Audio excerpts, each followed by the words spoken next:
en saludarlos. Mi nombre es Narmer Galeano, coordinador del área de tecnología de BIOS. Tengo el gusto de presentarles hoy al doctor Juan Manuel Pérez Agudelo. Doctor Juan Manuel, por favor, preséntate a todos nuestros invitados para que conozcan de ti, quién eres, qué haces, por favor. Muchísimas gracias, profesor Narmer.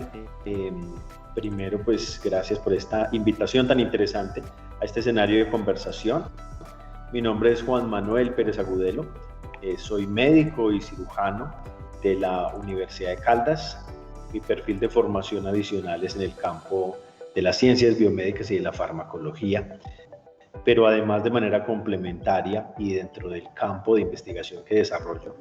Dentro de los medicamentos, además tengo formación de posgrado en epidemiología, en bioinformática y en biología computacional. Ok, muchas gracias. Bueno, el tema que nos trae hoy a colación es la farmacogenómica. Entonces, tras el fármaco ideal, ¿sí? Historia contada a través de la molécula del origen. Bien, vamos a hablar un poquito de Origen, ¿cierto? Origen es un programa de genómica humana, pero tendiente hacia la medicina de precisión. Que digamos que ese es un factor diferenciador con varios proyectos de genoma humano que han existido con anterioridad e inclusive algunos que se han realizado en el país. Juan Manuel, con esa experiencia que tú has tenido y con lo que tú has ayudado a formular, cuéntanos un poquito de Origen, desde tu perspectiva, para que los espectadores tengan como una visión diferente a la que nosotros desde BIOS le contamos. Claro que sí, claro que sí. Es bien interesante anotar que lo que está ocurriendo en este momento en el mundo es un escenario propicio para avanzar en los elementos de considerar a la situación humana desde una perspectiva de individualidad, desde esa importancia. Claramente veníamos de analizar grandes grupos poblacionales, claramente entendíamos lo que podía ocurrir en esa dinámica, pero surge una pregunta y es, bueno, ¿qué pasa cuando yo tengo que detenerme un momento y mirar esa caracterización propia que empieza a tener mi población? Y obviamente el fenómeno de caracterización es un fenómeno muy grande. Ahora bien, con el advenimiento de todos los recursos tecnológicos, la generación de todas las ómicas, el desarrollo computacional, ¿cómo podemos vivenciar desde una particularidad esa situación de individualidad? Y sobre todo, ¿cómo podemos ser representativos dentro de esta zona del mundo, hablando como colombianos, desde precisamente ese fenómeno de la individualidad? Entonces aparece esta iniciativa, este proyecto, este proceso que involucra la comunicación entre qué es lo que está sucediendo en elementos de punta tecnológicos, los elementos bioinformáticos, la genética misma, y cómo lo empezamos a articular para entender de una manera diferenciadora a nuestra población. De eso se trata precisamente Origen, como una institución, en este caso BIOS, piensa en ese fenómeno y cómo lo puede integrar, obviamente, de cara a todo un desarrollo social, que a pesar de que sea en esa mirada de la individualidad de la población desde los aspectos moleculares, siempre se están mirando frente al desarrollo, frente a la aplicabilidad, frente a la potencialidad que puede tener toda esa información genética de la población. Genial, me parece una muy buena descripción del programa que acabas de hacer. Pero bueno, estamos hablando de un término que es farmacogenómica. Ajá. Tal vez la mayoría de los que están viendo este video no saben qué es farmacogenómica. Me gustaría que nos dieras como una breve introducción al campo. ¿Qué es eso de farmacogenómica? Claro que sí, también es una pregunta muy interesante que surge. Profesor Narmer, el concepto de la variación que puede tener una persona frente a la respuesta de un medicamento no es un concepto nuevo. Imagínense que desde finales del siglo XIX ya los médicos se preguntaban qué es lo que está ocurriendo, porque tenemos ya posibilidad de algunas sustancias para mandarle a la población, y por qué personas que tienen esa misma característica, más o menos la misma edad, más o menos la enfermedad, por qué unos responden de forma adecuada, otros no responden y otros pueden responder inclusive con una situación de mortalidad, es decir, va a empeorar de manera fundamental su situación vital. Eso es una pregunta que se empezó a hacer por esta época y luego llega el siglo XX con toda esta posibilidad del desarrollo de la química, de los elementos sintéticos y nos permite dar un acercamiento diferencial. Y ahí es donde aparece, por ejemplo, qué puede ocurrir y cómo puedo entender la relación entre un medicamento y una persona. Obviamente esa explicación había que buscarla desde esas características que definían a esa persona como organismo viviente, qué había ahí que me podía dar eso, y la genética me iba a permitir relacionar todos esos elementos.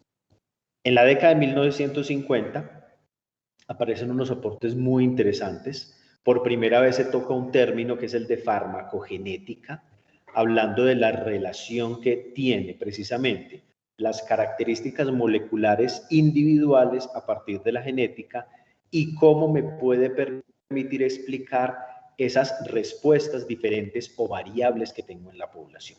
No nos quedamos ahí. En la última década ya el concepto evoluciona y con toda la trascendencia, el advenimiento de las tecnologías y de las ómicas, ya el término avanza a farmacogenómica, que obviamente abarca muchas más posibilidades. Y al final nos explica, básicamente es eso. ¿Qué ocurre con una persona? ¿Qué determina su respuesta interindividualidad tras exponerse a la utilización de algún fármaco? De eso se trata fundamentalmente el concepto.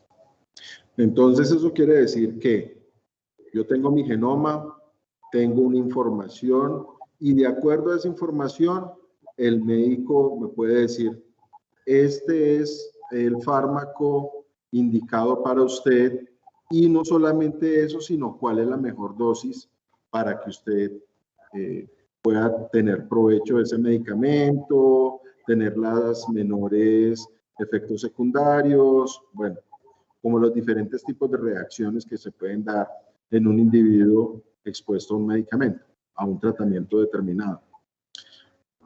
Eso me lleva entonces a pensar a mí, bueno, si ese es el uso para mí, para Narmer, si voy a una consulta médica, ¿qué tanto de esto se aplica hoy en día? ¿Realmente se está aplicando esta farmacogenómica en algún lugar?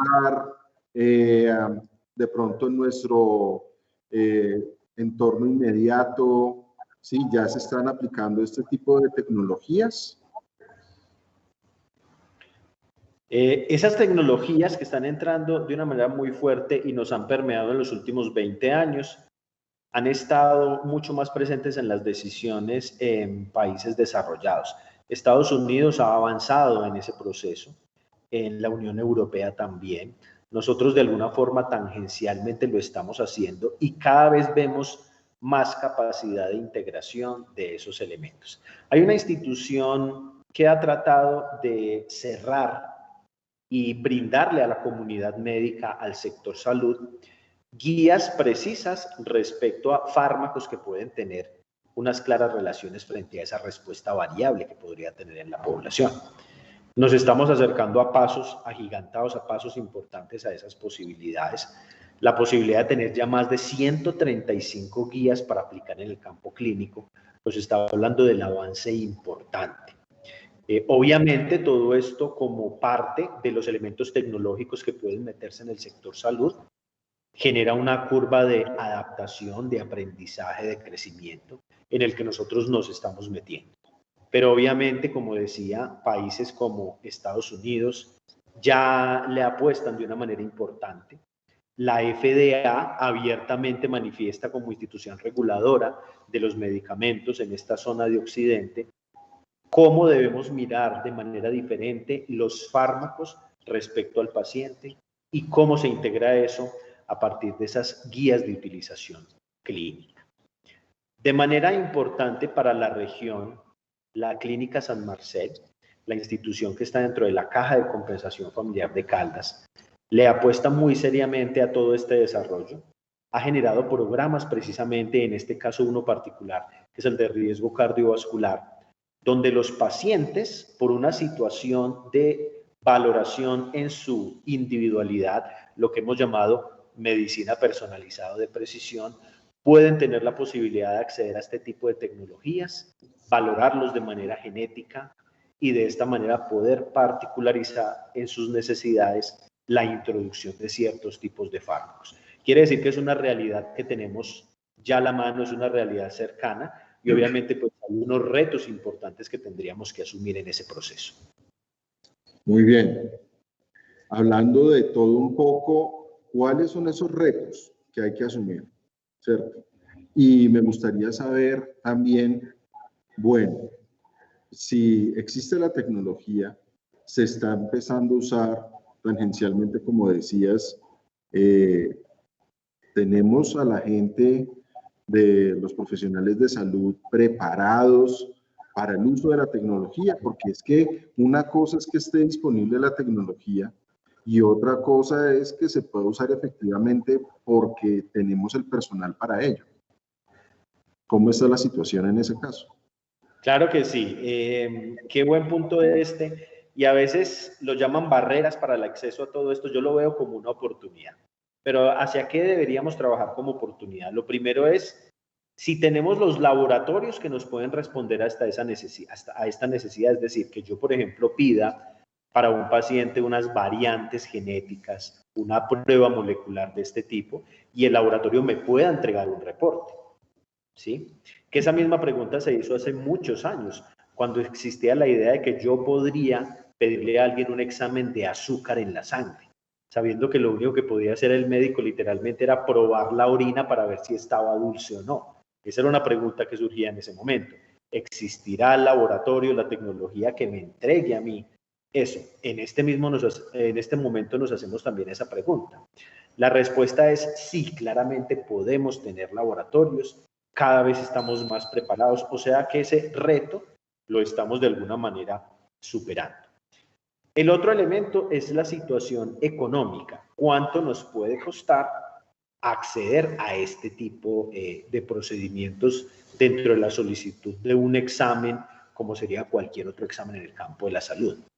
Ya reconocemos que cada vez los costos han ido disminuyendo.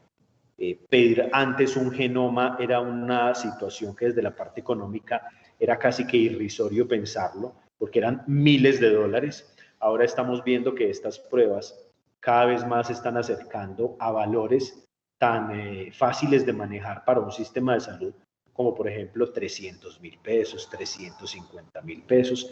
Si lo comparamos con otro tipo de exámenes, y voy a dar el ejemplo de una resonancia nuclear magnética, que fácilmente puede costar 800.000 pesos. Estamos viendo cómo estos exámenes cada vez se van reduciendo y sobre todo si se masifican dentro de la solicitud de los profesionales, vamos a encontrar cada vez menos costos alrededor de su solicitud. O sea, ese reto también lo podemos estar superando.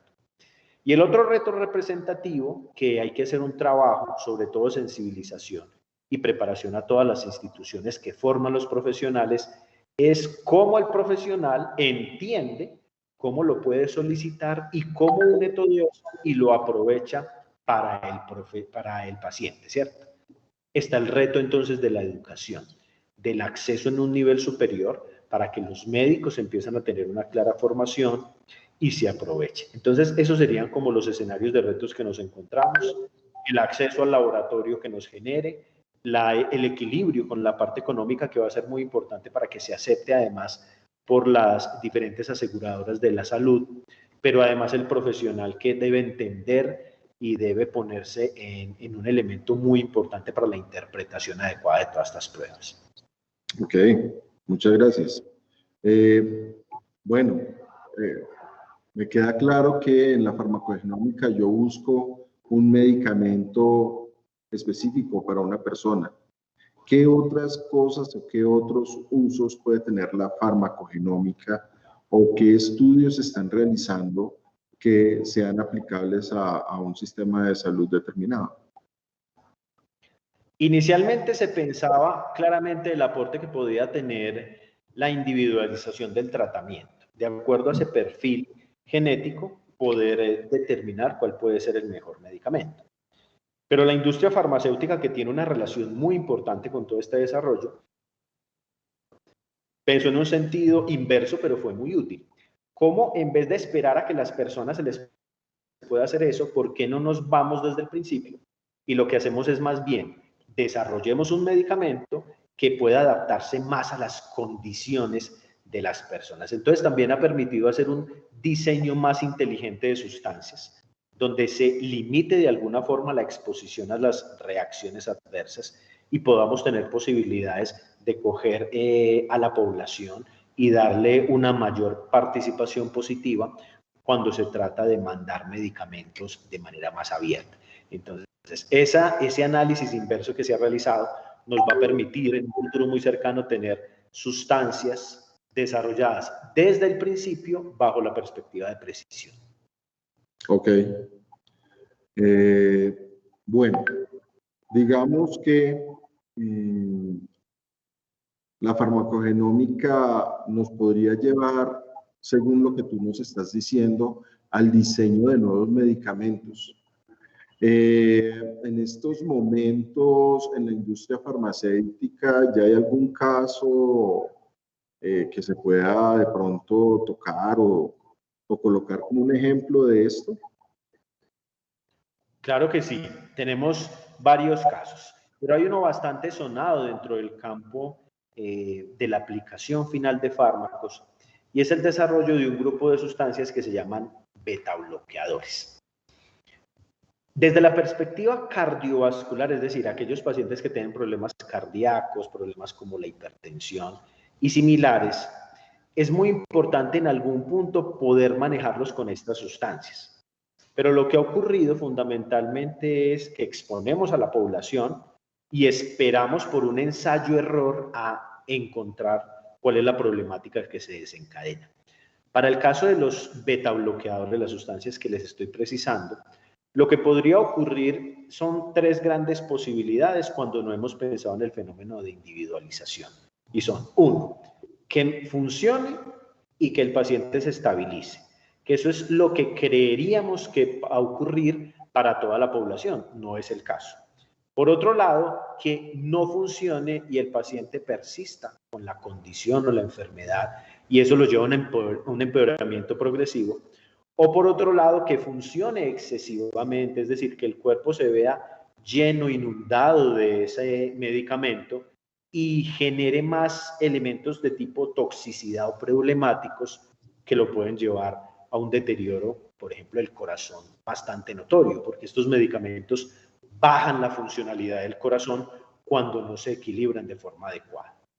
Como surgió esa situación, se decidió hacer esa evaluación reversa y salió un fármaco que tiene menos capacidad de producir fenómenos variables en la población dentro de ese grupo. Entonces, ¿qué nos va a permitir? Que las personas, después de haber sido clasificadas dentro de su caracterización de respuesta, podamos acceder de primera mano a esa sustancia y no estemos esperando probar en algunas, luego intentando mirar cuál puede ser la que se precisa y luego empezar a hacer cambios innecesarios. Eso nos habla de optimización en el tiempo del tratamiento, optimización en el objetivo terapéutico, que es que la persona mejore de su condición, y también optimización del manejo de costos, de visitas innecesarias al especialista, de visitas innecesarias a un servicio de urgencias y de hospitalización. Ese ejemplo claramente se está aplicando en Estados Unidos para valorar la potencialidad de esa sustancia del grupo de los beta bloqueadores. Claro, me parece muy importante lo que tú acabas de mencionar y me parece también importante desde el punto de vista del impacto de salud de eso que tú acabas de enumerar, que es acerca de disminuir la asistencia al médico, ¿cierto? De tratar menos tal vez algunos complicaciones que se puedan dar por una mala medicación. En fin, los impactos sobre el sistema de salud son diversos y todos tienen un impacto económico, que eso es algo que también se debe valorar, ¿no? Desde el sistema de salud, viéndolo no solamente desde el bienestar del paciente, el sistema como tal se puede ahorrar algunos recursos que se pueden reorientar para programas de prevención o para fortalecer los mismos programas de farmacogenómica. Ya para terminar, quisiera que tú hicieras una reflexión de la importancia de la farmacogenómica en Colombia y de el programa Origen. ¿Qué esperas que impacte? ¿Cómo se espera que en este sistema de salud que nosotros tenemos tan reactivo, que no previene nada, ¿sí? Como lo es casi todo nuestro país, que nosotros no somos muy previsores, somos reactivos? Entonces, ¿qué nos puedes decir acerca de eso, de Origen y la farmacogenómica, del programa Origen? Ya para terminar, como una consideración final. Claro, profesor. Hay unas cifras alarmantes en el mundo que debemos colocar en el centro de todo este análisis. En Estados Unidos solamente alrededor de unos 200.000 casos de personas terminan en un servicio de urgencia relacionado con problemas, perdón, dentro del marco de la utilización de medicamentos por reacciones adversas que son anticipables. Anticipables en alrededor de un 80% de los casos, si se lograra empezar a implementar estas rutas diferenciales de ver la situación de interindividualidad de la población. ¿Cómo podemos traducir eso a nuestra realidad? ¿Cuántas personas están terminando consultando por más problemas que ventajas de haber utilizado una sustancia? ¿Cómo el sistema de salud lo que se está viendo es literalmente colapsado alrededor de todo este número de consultas innecesarias que cada vez generan mucho más costos, que además implican algo muy grande y es la disminución de la calidad de vida de la población, las incapacidades, todo lo que empieza a sumar eso además de la situación económica? ¿Cómo podemos ver con esta posibilidad de Origen la forma de acercarnos a la población, verla desde esa perspectiva propia, característica individual, dar las posibilidades o la mejor orientación desde el campo de la salud, representado en las indicaciones como medicamentos, y cómo al final, después de haber unido todo esto, tenemos una población más controlada, más estable, nos anticipamos a la situación? Esto va a tener un cambio radical en la forma en la que estamos orientando la salud pública como la reconocemos. Ese es un aporte fundamental que quiere realizar Origen a través de esta perspectiva de la farmacogenómica aplicada. Entonces, eso quiere decir que yo podría resumir esta charla en programa Origen, medicina de precisión. Exacto. Lo que estamos haciendo con la iniciativa es llegar a ese anhelado elemento de la medicina personalizada y de precisión. Estamos dando esos pasos, creemos firmemente en que se puede lograr y esta iniciativa, este programa, surge como esa sentida necesidad para poder avanzar. Bueno, no me queda nada más que agradecerte, doctor Juan Manuel. La verdad ha sido un placer hablar contigo. Hace falta como un cafecito, ¿no? Para la próxima lo tendremos en cuenta, vale. Pero la verdad es muy esclarecedor. Nosotros tenemos una responsabilidad muy grande con el país, ¿sí? Como profesionales de salud, en tu caso, o como Centro de Desarrollo Tecnológico en el nuestro, en el cual estamos comprometidos a llevar a cabo este programa junto con alianzas de diferentes universidades, con centros de salud, hospitales, EPS. Es una iniciativa de un alto impacto para la sociedad. Entonces, los invito a ustedes, estimados videoespectadores, a que estén pendientes de nuestro programa Origen. Muy pronto estaremos socializando algunos resultados y digamos que este es un abrebocas para que ustedes puedan tener como la información necesaria para entender lo que nosotros queremos transmitir. El doctor nos ha dado este primer baño de conceptos en farmacogenómica, en la aplicación de las ómicas para el estudio en salud, y no solamente para un estudio de ciencia básica, sino llevarlo también a una ciencia aplicada que tenga un impacto sobre la cama, sobre el estado del paciente directamente, o inclusive antes de que llegue allá, porque ese es el objetivo, que el paciente no tenga que llegar al hospital y tenga que estar en esas condiciones. Muchas gracias por esto, la verdad muy complacido, y nos estamos viendo. El próximo webinar va a ser también un poco sobre el programa Origen, otra de las aproximaciones que tenemos, ya más tendientes hacia el diagnóstico. Que tengan un feliz día y cuídense mucho. Un feliz día, muchas gracias por la invitación. Ha sido un placer. Muy bien. Chao, chao.